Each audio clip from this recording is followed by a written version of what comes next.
Morning, guys. It's Jen. Welcome back. So, today I'm going to talk to you guys about what it was like when I was active in my addiction and some of the things that I did, that Jared and I did, and explain to you my thought process with it. Like a lot of you have been curious to know what we did and what we didn't do, and I guess just like the darkness that comes along with it. So, let's see where to start. I had already been an addict before I met Jared. I was a little bit, when I say a little bit in recovery, I was a little bit in recovery because I wasn't actively using my drug of choice, but I was still definitely in the addict mentality. And he wasn't drinking, which is his true drug of choice, but he was still doing cocaine. So we both were still active, but not where our true love was, so to speak, if that sounds a little weird, because it is. So, I had a decision-making process that I used to do, which is totally fucked and skewed from what it should be. So normal people have a decision-making process, is this legal? Is this a good thing to do? Will this hurt people? Will this help people? Mine was, literally, this is how, things used to come to me. I remember somebody asked me to help them lure someone in so they could, hold them so the other person would pay them what they owed them or what they robbed from them. Literally they were like, can you message so and so and ask them to meet you so we can kidnap them? And literally, instead of me being like, oh my god, no, this is never something I would do, I was like, let me call you right back. And I went downstairs, I discussed it with Jared, and I went upstairs, and my thought making process was, can I wake up tomorrow and be okay with this? So if you came to me with something and I had to take time to think about it, I would really go back and think. I would take quiet time and I would think to myself, can I wake up tomorrow and be okay with this? If the answer was yes, whether it was right, wrong, or indifferent, if I could wake up with it tomorrow, it was yes. If I couldn't, then it was no. There was no, that was my moral compass. If I'm okay with this tomorrow, then I'm gonna be okay with this, that it's no big deal. And that's for years, that's how I went and made my decisions, albeit most of them sketchy as fuck. That's just how I would decide whether it was right or wrong for me. Not is this legal? Is this gonna hurt somebody else? Now my decision-making process is miles different from that. I weigh out the good and the bad, I bounce it off somebody else. I think about it. Some stuff is just immediately right out the gate. Are you out of your mind? Absolutely not. But some stuff is, I don't know. It just shows how different your mindset is when you're active in your addiction, and how you do these sketchy ass things that in regular everyday thinking you would never even think that it's okay to do. And I think back on that, and I think that's why I understand things the way I do with people who are still active in their addiction. I understand these things because I was once there, and I just know how warped your way of thinking or rationalization is in your mind. I mean, I used to go pick up from this dude, and I didn't know him from a hole in the wall.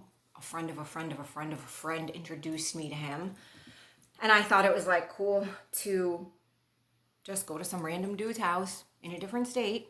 Hey, here I am. At first, he would only let me come in. He wouldn't let Jared come in because he didn't want a dude in there, because I guess he only wanted someone that he felt he could overpower. I mean, we ended up becoming friends, and well, as much of friends as you can become, we became. And we, he had a condo, and in some condos they have wet bars and stuff. His wet bar ended up becoming a way up station, and you would go in and he would have baggies and a scale and this and that and different color things for different color people.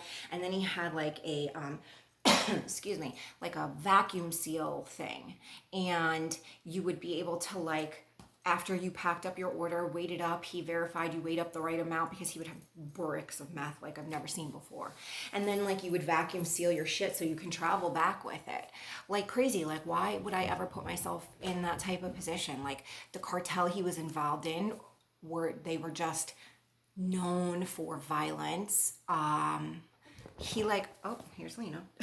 He ended up killing like his ex-wife's dog because she wouldn't talk to him. Like, just the stories he would tell me were so sketchy, you know? And I just went with it. Like, it was okay. Like, yeah, this is a good idea. This is what I should be doing with myself, you know? And I was in such a vulnerable state myself.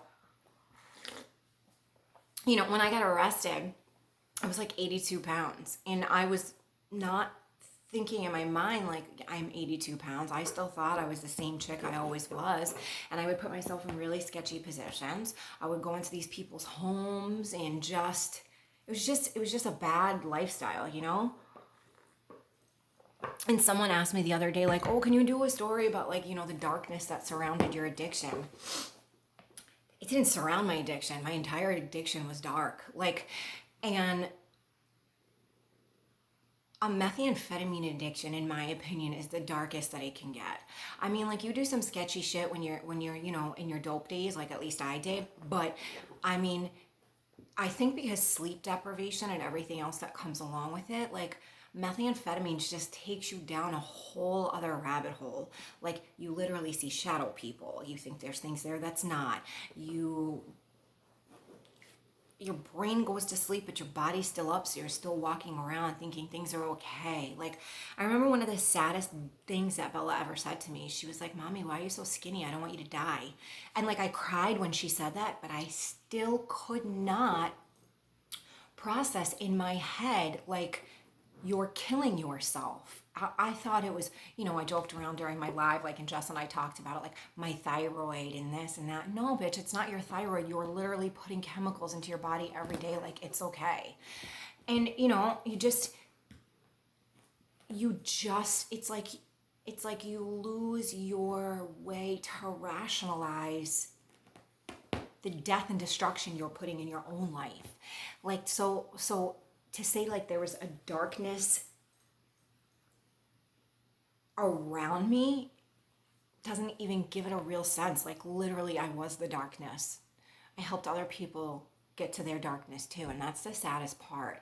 And I don't know, it was just crazy. So I don't know, I just wanted everybody to, you know, understand what that's like, and be able to understand how deep of a rabbit hole that you go down once you go on this journey, and it's just terrible.